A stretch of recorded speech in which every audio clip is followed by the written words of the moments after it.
ఇలా పోయింది. దీనికి మనం కొత్త ఫీజ్ వేయాలంటే ఏం చేయాలి? జస్ట్ ఫీజ్ తీసుకున్నాము, ఈ ఫీజ్కి వైర్ ఎలా వేయాలి? ప్రతి వాళ్ళకి ఎలక్ట్రికల్తో చిన్న డౌట్ కూడా చాలా మేజర్ డౌట్ అనిపించింది, బట్ క్లారిటీగా తెలుసు. ఫీజ్ వేసేటప్పుడు లావు వైర్తోనే ఫీజ్ వేయాలనుకుంటారు, అలా ఏం లేదు, సన్న వైర్తోనే వేయచ్చు. దీనిలో లీడ్స్ మనకు కావాల్సినవి ఉన్నాయా లేవా అనేది మాత్రమే చూసుకోవాలి.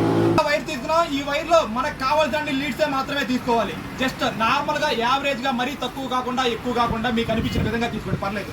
ఆ వైర్ ని చాలా గ్యాప్ లేకుండా ఇలా ట్విస్ట్ చేసేది, ఇలా రిమూవ్ చేసేది. దీనికి బిగించడమే చాలా మేజర్ ఇంపార్టెంట్. ఎలా బిగిస్తాం అనేది కన్ఫర్మ్ గా చూడండి, ఇలానే చేయాలి ఫీజ్ అనేది. ఈ స్క్రూస్ ఇచ్చింది మన ఫీజ్ వైర్ బిగించుకోవడం కోసం మాత్రమే. జస్ట్ ఇదిగో చూడండి, దీన్ని ఇలా బిగించుకొని 100% ఇది టైట్ చేసుకోవాలి. లూజ్ ఉందంటే కన్ఫర్మ్ గా మళ్ళీ కాలిపోయింది. దీనికి ఇలా చుట్టడం అనేది అసలు చేయకూడదు, అలా చేయడం వల్ల కంపల్సరీ ఫీజ్ మళ్ళీ తొందరగా కాలిపోయింది. ఇది గ్యాప్ లేకుండా 100% ఇలా జెన్యూన్ గా కరెక్ట్ గా బాగా బిగించుకోవాలి.